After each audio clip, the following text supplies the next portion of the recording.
안녕하십니까. 인천광역시 교육청 진로진학 지원단 마중물에서 주최하는 2023학년도 온라인 입학 설명회 강의를 맡은 저는 인하대학교 입학사정관 강대성이라고 합니다. 오늘 토요일 아침 시간에도 불구하고 이렇게 인하대학교 대입 설명회를 들어오신 분들은 그만큼 인하대학교에 큰 관심을 가지고 계시리라고 생각되는데요. 오늘 이제 강의를 통해 여러 정보를 얻고 내년에 인하대학교에서 만나 뵙기를 이제 기대하겠습니다. 그러면 이제 설명이 시작하도록 하겠습니다. 오늘 설명회는 크게 세 부분으로 나눠서 진행하겠습니다. 첫 번째 부분은 수시 모집 전형에 관한 안내, 그리고 두 번째 부분은 정시 모집 전형에 관한 안내, 그리고 마지막으로 기타 사항에 대한 안내, 이렇게 세 파트로 나눠서 진행하겠습니다. 먼저 수시 모집 전형에 대한 안내 전에 2023학년도 일반적인 우리 인하대학교 전형에 대해서 간략하게 설명드리고 지나가도록 하겠습니다. 2023학년도 인하대학교 전형별 모집 인원에 대해서 설명드리겠습니다. 먼저 수시 모집 전형 같은 경우에 2,631명으로 67.9% 정도 선발을 하고 있고, 정시 모집은 1,242명으로 31.1%를 선발하고 있습니다. 대략 약 7대 3 정도 비율을 유지하고 있다, 이렇게 보시면 될 것 같습니다. 그러면 모집 인원이 연도별로 어떠한 변화를 보이고 있는지 부분에 대해서 말씀드리겠습니다. 보시는 바와 같이 2022학년도와 2023학년도에 큰 변화폭이 없습니다. 이는 인하대학교에서 전형 예측 가능성을 높이고 여러분들에게 그 부분을 준비할 수 있도록 많은 노력을 기하고 있다라고 보시면 될 것 같고, 2024학년도에 학생부 교과 전형 비율이 늘어나는데 이는 지역균형 선발을 늘리고 있다, 이렇게 보시면 될 것 같습니다. 자, 그럼 좀 더 자세히 한번 전형을 살펴보겠습니다.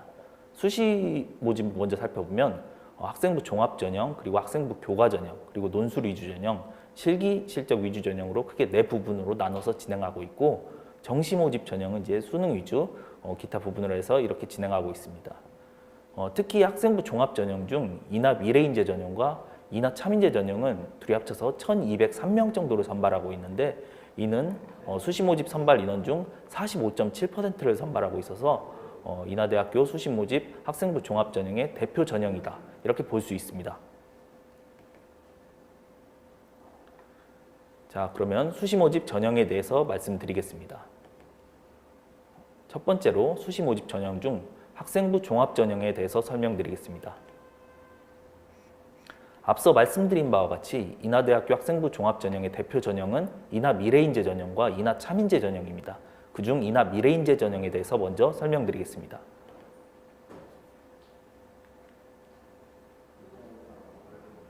자, 인하 미래인재 전형은 다수다 단계 전형입니다. 그렇기 때문에 1단계에서 먼저 서류 종합 평가를 100%로 이제 선발을 하는데, 이때 1단계 합격자 수는 모집단위 선발 인원의 3.5배수 내외로 선발합니다. 단 의예과 같은 경우에 3배수 내외로 선발한다는 점 말씀드리겠습니다. 이렇게 1단계 합격자를 이제 선발하고 2단계 전형으로 넘어가는데, 2단계에서는 1단계 성적을 70% 반영하고 면접고사를 치러서 면접 30%를 반영해서 합 100%로 모집 단위별 이제 선발 인원을 선발합니다. 이때 선발 인원은 총 905명입니다. 그리고 수능 최저 학력 기준을 적용하지 않습니다. 이제 학생부 종합 전형에서 수능 최저 학력 기준을 적용하는 대학에 비해 우리 인하대학교는 수능 최저 학력 기준을 적용하지 않는다는 점에서 여러분들의 대입 준비 부담에 큰 완화를 도움을 주고 있다, 이렇게 보시면 될 것 같습니다. 자, 그렇다면 인하 미래인재 전형에서 면접고사는 어떻게 치르는지 그 부분에 대해서 설명드리겠습니다. 먼저 지원자는 이제 하나의 면접실에 이렇게 들어가게 되고, 제출 서류 기반에서 면접 문항이 도출됩니다. 즉 여러분들의 학교생활 기록부에서 면접 문항이 추출된다고 보시면 될 것 같습니다. 그리고 면접실에 들어가면 복수의 면접위원, 즉 2분에서 3분 정도가 이제 여러분들이 기다리고 계시고, 그리고 면접 항목은 기초학업 역량, 진로탐구 역량, 의사소통 역량 중심으로 여러분들을 평가하게 됩니다. 그리고 학생들의 고교나 개인정보들은 전부 다 블라인드 처리가 되는 블라인드 면접을 치르게 되고, 이 면접 과정 모두 10분 내외로 치러지게 됩니다. 자, 그렇다면 인하 미래인재 전형 1단계 합격자 배수별 입시 결과에 대해서 한번 분석해 보겠습니다.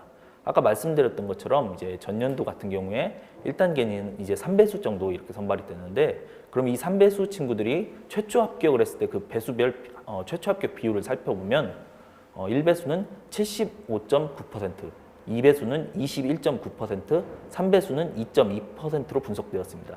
즉 1단계에서 서류평가 점수가 높을수록 합격할 확률이 매우 높다라고 이렇게 보시면 될 것 같습니다. 근데 이게 최종 등록 상황까지 갔을 때를 다시 한번 분석해 보면 1배수에 들었던 친구들은 47.7%, 2배수에 들었던 친구들은 39.3%, 3배수에 들었던 친구들은 13.0%로 분석되었습니다. 즉 2배수와 3배수 친구들을 합치면 50%가 넘어가는데, 이때는 최초 합격 이후에 이제 최종 등록 상황까지 갔을 때는 서류평가 부분 점수 부분만 아니라 면접 점수도 매우 중요하다는 부분을 이제 확인할 수 있습니다.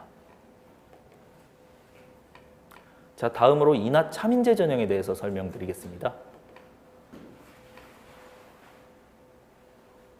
인하 참인재 전형은 인하 미래인재 전형과 좀 달리 일괄합산 전형입니다. 그렇기 때문에 바로 서류 종합평가 100%로 선발을 하게 되고 총 선발 인원은 298명입니다.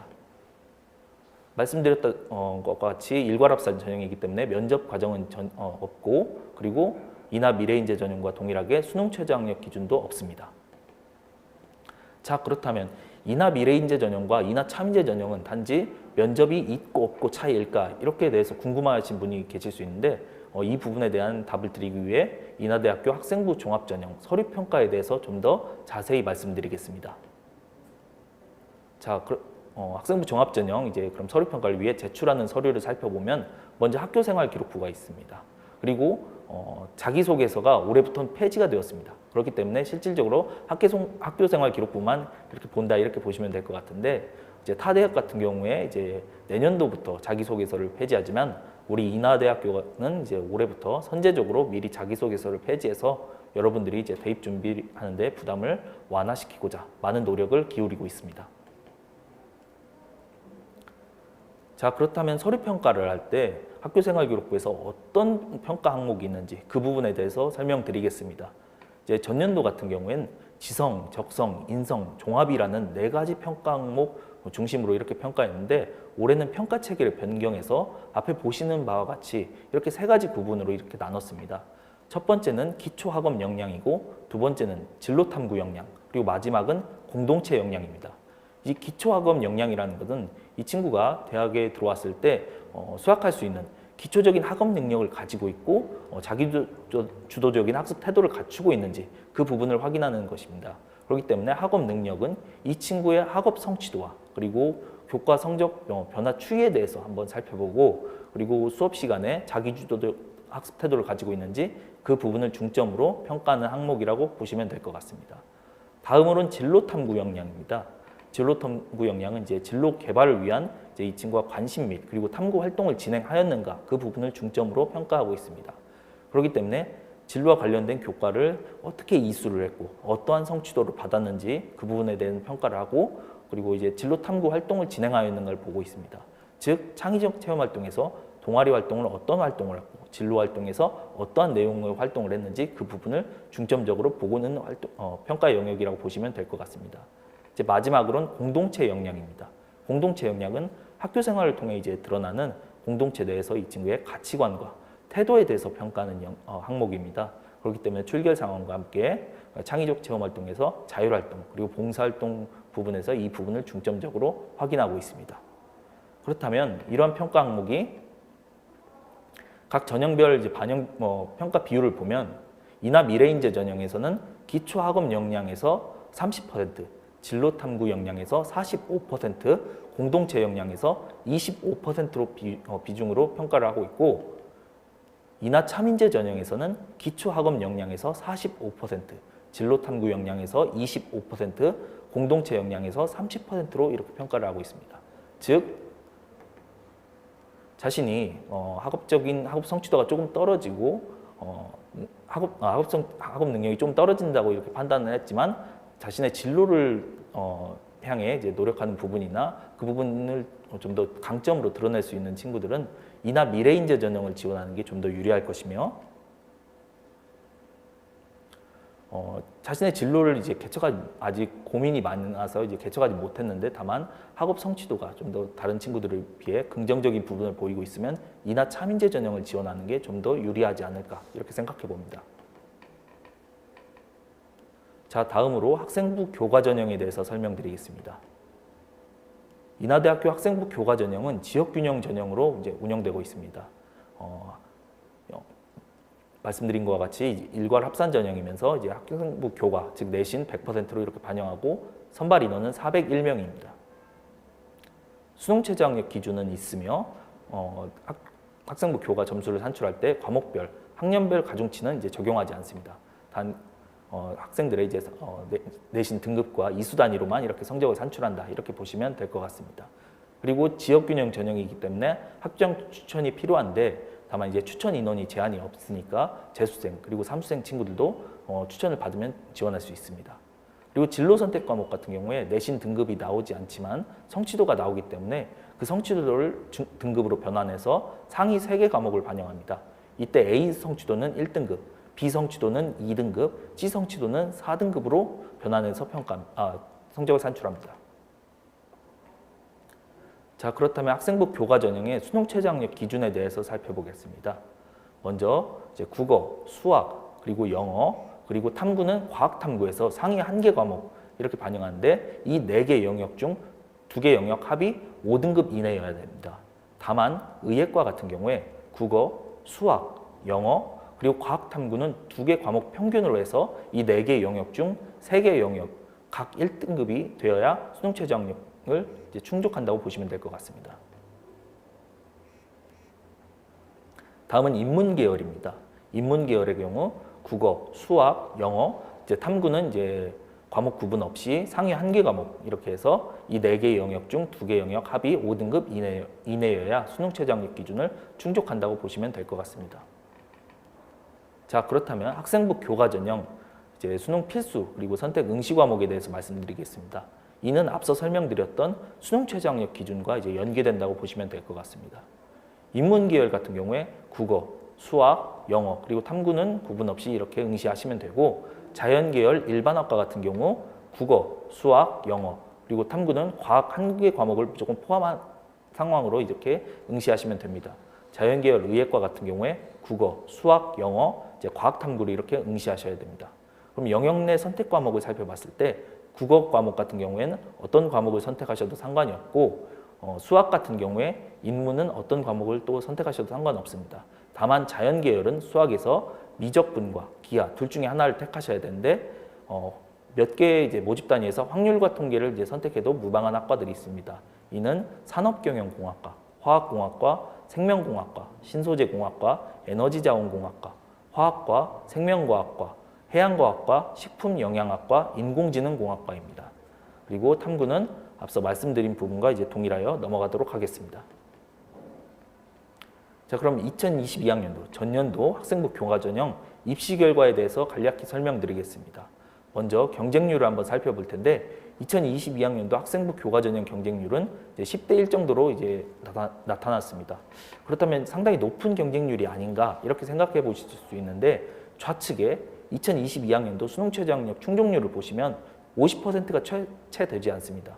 즉 우측에 보시는 10대 1의 경쟁률은 말 그대로 전체 지원자에 대한 경쟁률이기 때문에 이 중 절반은 수능 최저 학력을 충족하지 못해서 이제 떨어진다고 보시면 될 것 같고 경쟁률 우측에 있는 실경쟁률은 이제 충원 상황까지 가서 끝까지 기다리면 2대 1 경쟁률까지 줄어든다고 이렇게 보시면 될 것 같습니다.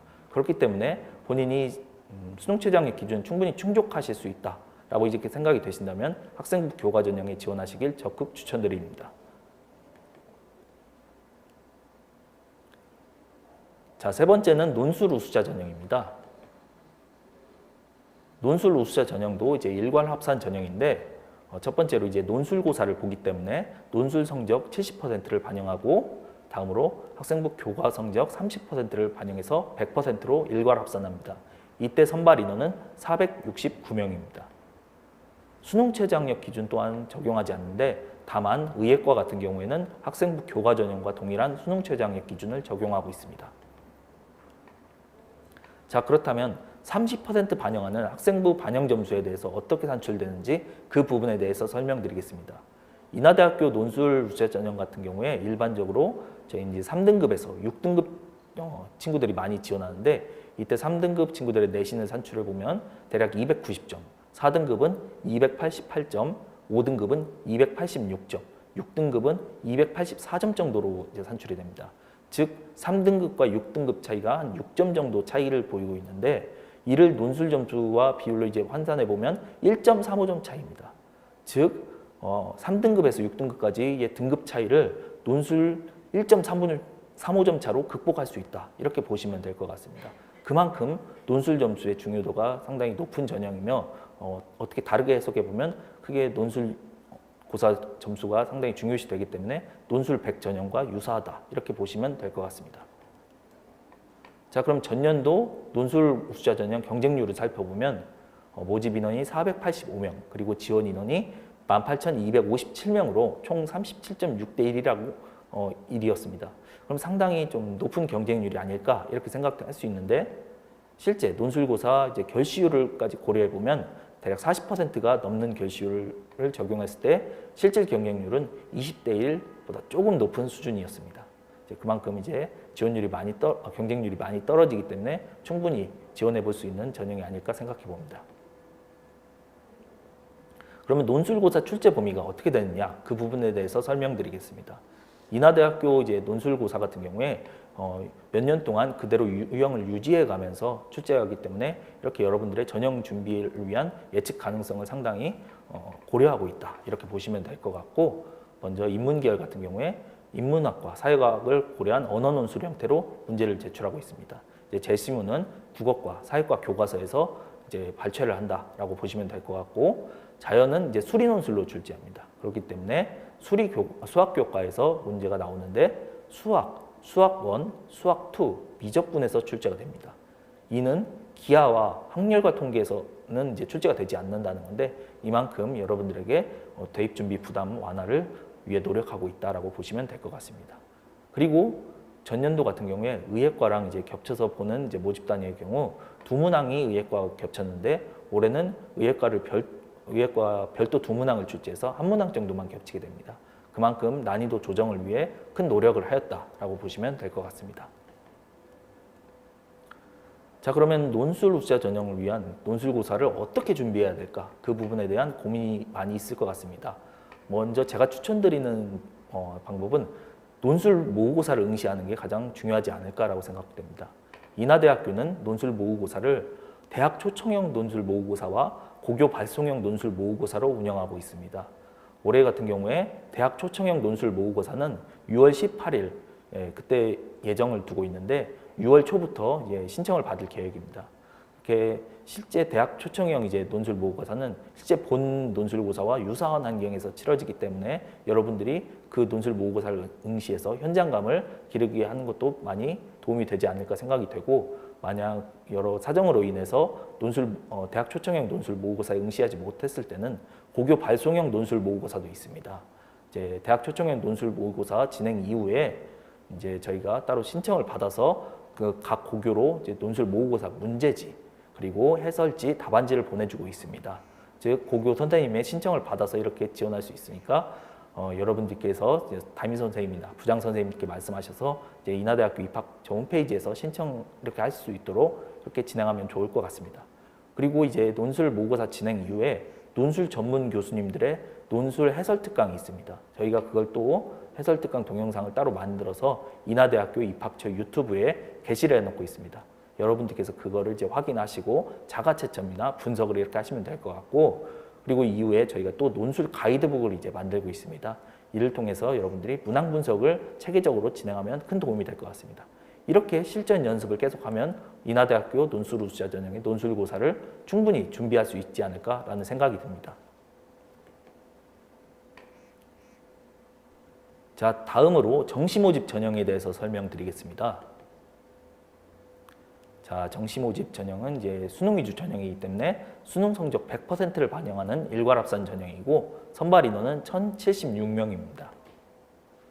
자, 그렇다면 정시모집에서 학과별로 군 배치가 어떻게 되어 있는지 궁금한 친구들이 있겠죠? 자, 가군에는 이러한 학과들이 배치가 되어 있고 나군에는 이러한 학과들이 배치가 되어 있습니다. 그리고 다군에는 이러한 학과들이 배치가 되어 있고 올해 신설되는 자유전공학부는 가군에 배치될 예정입니다. 이렇게 군 배치의 세부 사항은 추후 정시 모집 요강을 확인하시면 좋을 것 같습니다.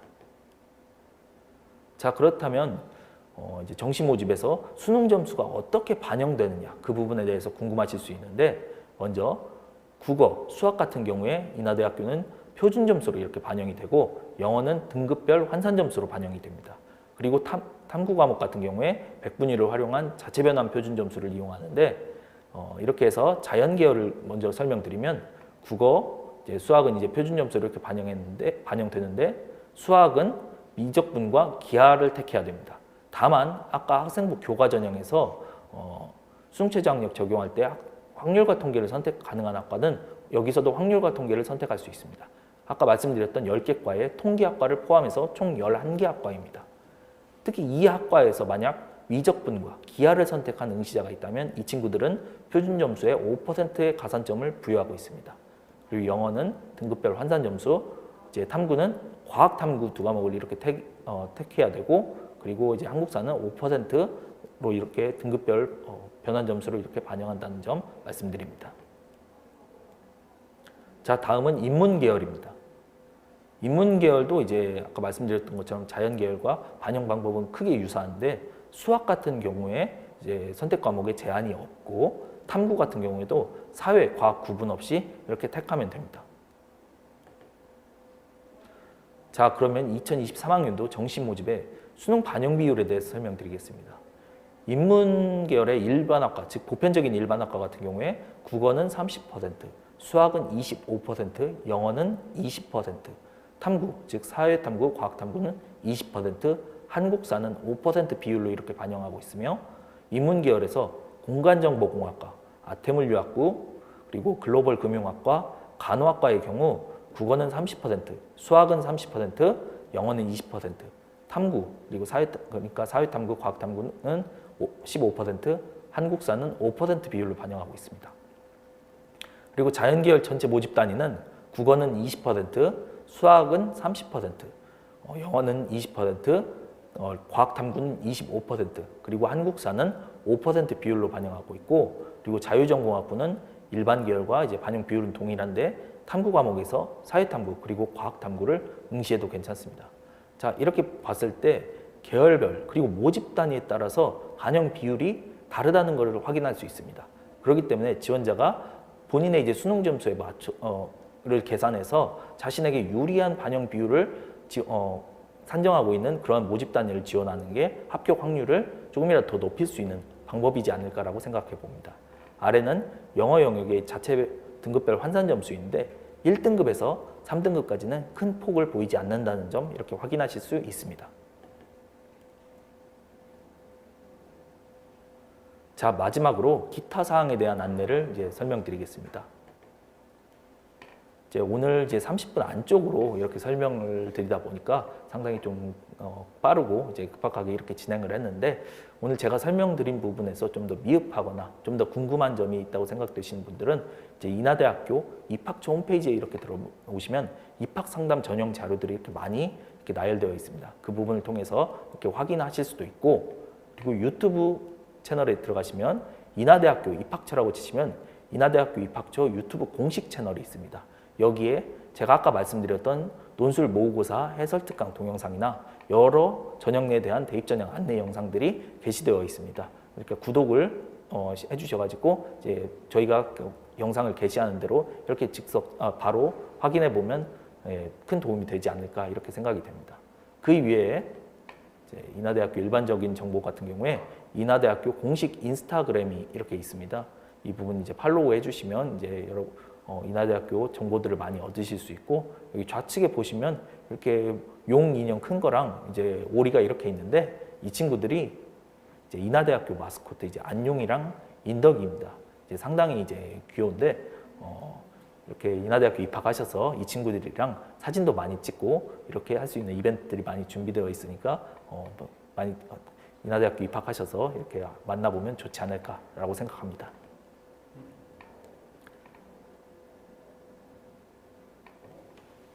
자, 지금까지 2023학년도 인하대학교 대입 전형에 대해서 설명드렸습니다.